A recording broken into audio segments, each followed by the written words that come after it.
Assalamualaikum warahmatullahi wabarakatuh. Kembali lagi bersama Nana Story.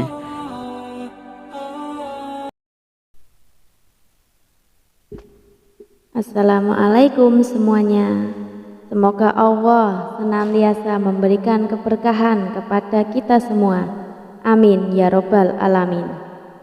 Dikisahkan ada seorang ketua perampok yang terkenal sadis dan kejam. Ia mempunyai puluhan anak buah yang juga tak kalah sadisnya. Mereka melakukan aksinya di tengah gurun pasir yang gersang jauh dari pemukiman penduduk. Bagi siapa saja yang melewati daerah kekuasaannya, maka akan bernasib sial, terutama rombongan kabilah yang membawa barang dagangan. Apabila ada yang berani menolak atau melawan saat dirampok, gerombolan perampok tersebut tak segan-segan untuk membunuhnya. Suatu ketika, Tuan Hamid berencana pergi ke negeri seberang untuk membawakan pesanan sebuah perhiasan emas.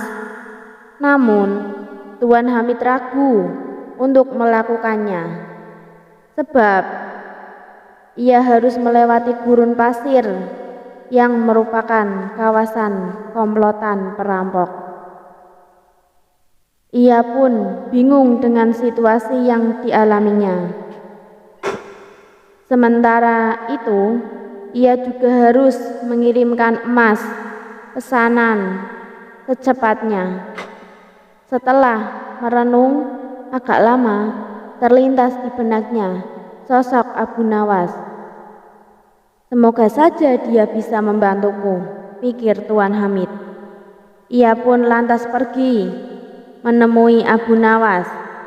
Sesampainya di rumah Abu Nawas, Tuan Hamid lalu mengungkapkan permasalahannya. Wahai Abu Nawas, saya bingung dengan situasi yang sedang aku alami. Barangkali kamu bisa membantuku, pinta Tuan Hamid. Apa masalahnya yang membuatmu bingung? Tanya Abu Nawas. Begini Abu Nawas, besok aku akan mengirimkan perhiasan emas ke negeri seberang. Tapi aku takut karena harus melewati gurun pasir yang merupakan kawasan komplotan perampok. Karena yang aku dengar, siapapun yang melewati daerah itu pasti hartanya dirampok sampai ludes. Kalau menolak akan dibunuh, ujar Tuan Hamid. Menurutmu, apa yang harus aku lakukan? Tanya Tuan Hamid. Sejenak Abu Nawas terdiam. Dalam hati ia berkata, mereka memang perampok yang sadis. Yang aku dengar, tidak ada yang bisa terselamatkan melewati daerah itu kecuali dengan pertolongan Allah. Ya, sudah begini saja, Tuan Hamid. Saya akan membantumu. Biarkan aku yang melakukan tugas itu, ucap Abu Nawas. Maksudmu, kamu yang akan mengantarkan emasnya? Tanya Tuan Hamid. Benar Tuan Hamid, itu pun kalau Tuan mengizinkan, jawab Abu Nawas. Tentu saja, Abu Nawas, saya juga malah berterima kasih. Kalau kamu berhasil menjalankan tugas ini, kamu akan saya kasih hadiah, balas Tuan Hamid kegirangan. Singkat cerita, berangkatlah Abu Nawas membawakan emas Tuan Hamid. Dia ikut rombongan kabilah besar yang sama-sama menuju ke negeri seberang. Saat tengah malam, sampailah mereka di tengah gurun pasir yang merupakan daerah komplotan perampok sadis. Dari kejauhan, Abu Nawas melihat ada gubuk kecil yang dihuni oleh satu orang, maka terlintaslah di benaknya sebuah ide untuk menyelamatkan emas yang dibawanya. Sebelum dihadang para perampok, lebih baik aku titipkan emas ini kepada orang penghuni gubuk itu, pikir Abu Nawas. Ia pun segera memisahkan diri dari rombongan. Berjalan menuju gubuk tersebut, "Kawan, bolehkah saya menitipkan barang ini sebentar?" tanya Abu Nawas. Orang penghuni gubuk itu menjawab, "Oh, silakan, taruh saja di dalam." Setelah emas, Abu Nawas lalu mengejar rombongannya dan kembali berjalan bersama. Para kabilah tidak lama kemudian tiba-tiba komplotan perampok muncul menghadang dengan pedang terhunus di tangannya. "Serahkan semua barang-barang kalian, jangan ada yang tersisa. Bila kalian melawan atau menolak kami, tak segan-segan membunuh kalian," ancam perampok. Rombongan kabilah ini pun terpaksa memberikan semua hartanya karena ketakutan akan dibunuh. Sedangkan Abu Nawas tak membawa apapun, hanya digeledah dan luput dari aksi perampokan. Ketika semua barang dan harta berhasil didapatkan, komplotan perampok ini lalu pergi meninggalkan Abu Nawas dan rombongannya. "Alhamdulillah, emas yang kubawa bisa terselamatkan," ucap Abu Nawas dalam hati. Kemudian Abu Nawas berniat ingin mau kembali mendatangi gubuk tempat di mana ia menitipkan emasnya. Setibanya di sana, terlihat komplotan perampok yang tadi beraksi berada di gubuk yang akan ia datangi. "Celaka, ternyata aku salah orang. Yang aku titipkan emas, justru dialah ketua perampoknya," kata Abu Nawas. Kecewa saat itu, ia hendak pergi berpaling dari kejauhan. Si ketua perampok melihat kehadiran Abu Nawas. "Hai tuan, kemarilah, jangan takut," teriaknya. Sesaat Abu Nawas ragu dengan tawaran ketua perampok tersebut. "Kalaupun aku lari, aku pasti akan mudah ditangkap dan bisa-bisa aku dibunuhnya. Lebih baik aku datangi saja mereka. Kepada Allah aku meminta perlindungan," ucap Abu Nawas dalam hati. Abu Nawas memberanikan diri menghampiri mereka. "Tuan, mau mengambil barang titipan Tuan?" tanya ketua perampok. "Benar, saya kesini berniat untuk mengambilnya," jawab Abu Nawas. "Ambillah dan segera tinggalkan tempat ini," ucap ketua perampok. Abu Nawas sempat terkejut dan heran dengan ucapannya. Tak ingin membuang waktu, Abu Nawas segera mengambil emas titipannya dan pergi meninggalkan tempat itu. Saat Abu Nawas berjalan menjauh, sayup-sayup ia mendengar percakapan para komplotan perampok tersebut. "Kenapa dan membiarkan orang asing itu mengambil hartanya?" tanya salah satu anak buahnya. Sang ketua perampok menjawab, "Orang asing itu telah mempercayaiku seperti aku mempercayai Allah akan menerima taubatku suatu saat nanti. Aku hargai kepercayaan orang asing itu agar Allah menghargai kepercayaanku pula." Mendengar hal itu, barulah Abu Nawas tahu bahwa sebenarnya si ketua perampok adalah orang yang ingin bertaubat. Cerita berikutnya seperti kita ketahui bahwa Abu Nawas bukan saja seorang penyair yang ulung. Akan tetapi menjelang akhir hidupnya, dia menjadi seorang ulama sufi yang arif dan bijaksana. Sejak saat itulah Abu Nawas mengisi hari-harinya dengan beribadah kepada Allah. Ia juga senantiasa selalu membantu masyarakat manakala ada yang membutuhkan dirinya. Perubahan sikapnya ini membuat masyarakat menjadi segan dan menghormatinya. Namun, sebaiknya Abu Nawas yang suka memberi sempat dimanfaatkan oleh kawan-kawan tongkrongannya. Dulu diceritakan Abu Nawas mempunyai hewan peliharaan di samping memelihara kedelai sebagai tunggangannya. Ia juga memelihara seekor kambing, di mana kambing tersebut sangat gemuk dan besar.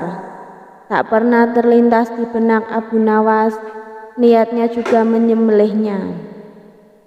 Ia lebih suka menjadikan kambingnya sebagai hewan peliharaan. Pada suatu hari, kawan-kawan Abu Nawas datang berkunjung ke rumahnya. Saat memasuki halaman rumah mereka, melihat kambing peliharaan Abu Nawas. Karena kebetulan kambingnya ditaruh di samping rumah dengan diikat seutas tali, Abu Nawas segera menyambut hangat kedatangan kawan-kawannya.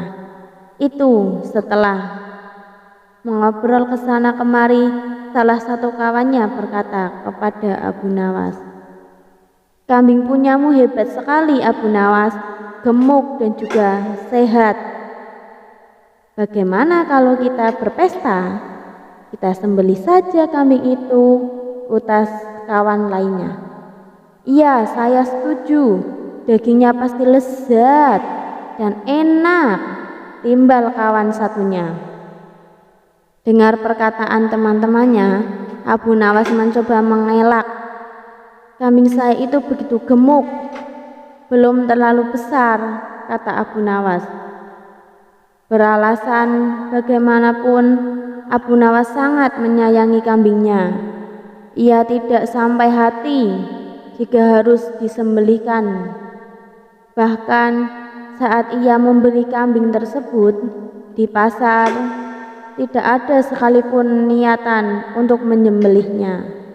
Abu Nawas hanya menginginkan untuk dirawat. "Hai Abu Nawas, apa kamu tidak dengar kabar kalau besok akan kiamat? Kambingmu juga tidak akan bertambah gemuk," kata teman-temannya. Ia pun, Abu Nawas, "Besok akan kiamat. Lebih baik kita sembelih saja kambingnya," sahut yang lainnya. Mereka terus saja mendesak Abu Nawas agar bersedia kambing kesayangannya disembelih. Abu Nawas pun mulai kesal mendengar perkataan teman-temannya yang seperti memaksa. "Baiklah, besok kita adakan pesta di pantai. Daging kambingnya kita bakar dan kita makan sama-sama," tutur Abu Nawas. "Nah, begitu dong, Abu Nawas, kamu memang sahabat sejati," sahut kawan-kawannya. Singkat cerita, pada keesokan harinya, Abu Nawas dan teman-temannya berangkat menuju sebuah pantai. Setibanya di sana, Abu Nawas berkata, "Kalian bersenang-senang saja dulu, biar aku yang memasaknya." Mendengar itu, teman-temannya kegirangan. Mereka segera melepas baju dan berenang di tepi pantai. Saat mereka sedang asik berenang, diam-diam Abu Nawas mengambil semua baju teman-temannya. Abu Nawas pun mulai menyembelih kambing dan mengulitinya. Lalu ia membakar semua baju teman-temannya untuk memanggang daging kambing tersebut. Selesai berenang, teman-temannya kebingungan mencari baju. "Abu Nawas, kamu melihat baju kami?" "Tidak," tanya mereka. "Tadi waktu kesini, aku lupa bawa kayu bakar. Sebagai gantinya, aku bakar baju kalian untuk memanggang daging kambing," ujar Abu Nawas. "Kamu gila ya, Abu Nawas? Masa kami harus pulang dengan keadaan telanjang?" ucap mereka sewot. "Percayalah kepadaku, kalian sudah tidak akan membutuhkan baju. Karena kata kalian, hari ini akan kiamat, bukan?" timpal Abu Nawas. Teman-temannya hanya bisa bengong mendengar jawaban Abu Nawas. Mereka tak mungkin memarahi Abu Nawas karena yang dilakukan Abu Nawas akibat perkataan mereka sendiri. Setelah acara makan-makan selesai, terpaksa mereka harus pulang dengan keadaan telanjang di sepanjang perjalanan. Mereka ditertawakan oleh para warga yang melihatnya. Cerita berikutnya, suatu hari di kota Baghdad digemparkan oleh aksi pencurian. Si pencuri terkenal lihai dalam melakukan aksinya, sehingga membuat cemas masyarakat. Sebagai cara sudah ditempuh untuk dapat mengungkapkan siapa pencurinya. Namun semuanya sia-sia. Si pencuri masih menjadi misteri. Tentu saja hal ini membuat khawatir para warga.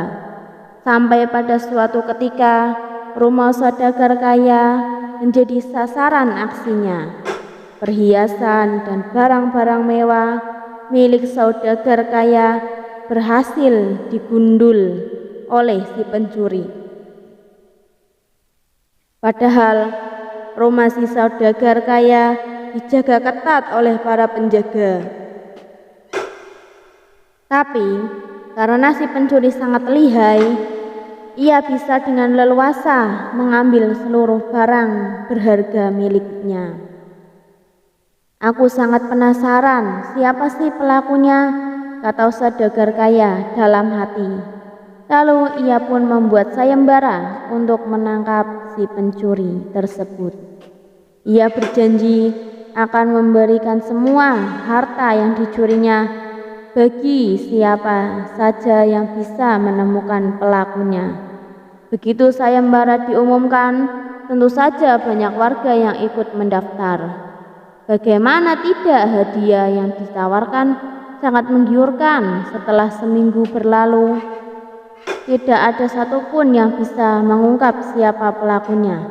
Hingga pada akhirnya salah satu sahabat saudagar kaya menyarankan untuk meminta bantuan Abu Nawas. "Baiklah, saya ikuti saranmu. Mari kita ke rumah Abu Nawas," ajak saudagar kaya. Maka pergilah mereka berdua ke rumah Abu Nawas untuk meminta bantuannya. Mendengar kabar kalau si saudagar meminta bantuan Abu Nawas, si pencuri sempat menjadi takut dan khawatir, sebab ia tahu betul siapa itu Abu Nawas. Dia juga sempat berpikir untuk kabur ke kota lain, tapi rencana tersebut diabaikannya karena menurutnya melarikan diri hanya akan membuat penyamarannya terbongkar dan membuatnya sulit untuk mencuri di kota itu lagi. "Yang penting aku harus waspada, jangan sampai terjebak oleh tipu muslihat Abu Nawas," kata si pencuri dalam hati. Pada esok harinya, Abu Nawas meminta seluruh warga supaya berkumpul di lapangan. Bagi yang menolak akan dianggap sebagai pelakunya. Setelah semua penduduk berkumpul, Abu Nawas berkata di hadapan mereka, "Wahai penduduk kota, satu persatu dari kalian akan aku kasih tongkat sakti yang sudah aku beri mantra. Dan nanti tongkat yang akan aku bagikan harus kalian kembalikan besok pagi di tempat ini. Tapi ketahuilah, tongkat ini bukan tongkat sembarangan. Tongkat ini akan bertambah 5 cm bila dipegang oleh si pencuri, kata Abu Nawas. Menjelaskan untuk membuktikan ucapan Abu Nawas, mengarahkan tongkatnya ke sebuah pohon. Seketika pohon tersebut langsung meledak dan roboh ke tanah. Orang-orang yang menyaksikan sangat terkejut dengan kesaksian tongkat Abu Nawas, termasuk si pencuri yang berada di tengah-tengah mereka. Hal ini tentu saja membuat si pencuri bertambah panik. Padahal itu hanya akal-akalan Abu Nawas, karena sebelumnya pohon itu sudah ditaburi bubuk mesiu. Dan ketika Abu Nawas memberi aba-aba, secara diam-diam saudagar kaya langsung menyalakan api, lalu melemparkannya ke pohon yang sudah ditaburi bubuk mesiu. Langsung meledak dan tumbang. Setelah menunjukkannya aksinya, kemudian Abu Nawas membagikan tongkatnya satu persatu kepada seluruh orang-orang yang berkumpul. Tongkat tersebut sudah dipersiapkan dengan jumlah yang banyak dan ukuran yang sama, hingga semua orang mendapatkan bagiannya masing-masing. Selanjutnya mereka pun membubarkan diri dan pulang ke rumahnya masing-masing. Saat tiba malam, si pencuri merasa gelisah dan terus berpikir bagaimana caranya supaya identitasnya tidak terbongkar. Hingga akhirnya si pencuri mendapat ide yang menurutnya bisa mengelabui Abu Nawas. Aku akan memotong tongkatnya 5 cm. Dengan begitu panjangnya akan tetap sama, pikir si pencuri kegirangan. Segera saja ia mengambil tongkat dan memotongnya 5 cm. Ia pun akhirnya bisa bernafas dengan lega. Esok harinya semua warga sudah berkumpul di lapangan untuk menyerahkan kembali tongkatnya. Satu persatu tongkat mereka diperiksa oleh Abu Nawas. Si pencuri dengan percaya diri menyerahkan tongkatnya, lalu segera meninggalkan tempat itu. Namun sebelum sempat ia pergi jauh, Abu Nawas menyuruhnya mengawal untuk menangkapnya. Tentu saja si pencuri menjadi kaget dan heran. Kemudian si pencuri dibawa ke hadapan Abu Nawas. Ternyata selama ini kamu pelakunya, ucap Abu Nawas. Mana buktinya? Jangan sembarangan menuduh, balas si pencuri. Tidak terima buktinya. Tongkat kamu berkurang 5 cm. Pasti kamu memotongnya karena takut tongkatnya akan bertambah 5 cm. Ketahuilah, mana ada tongkat bisa bertambah dengan sendirinya. Itu hanya tipu muslihat saya saja, ujar Abu Nawas. Menyadari dirinya masuk perangkap Abu Nawas, si pencuri pun pasrah dan mengakui perbuatannya. Kemudian ia dimasukkan ke penjara untuk mendapatkan hukuman. Waalaikumsalam warahmatullahi wabarakatuh.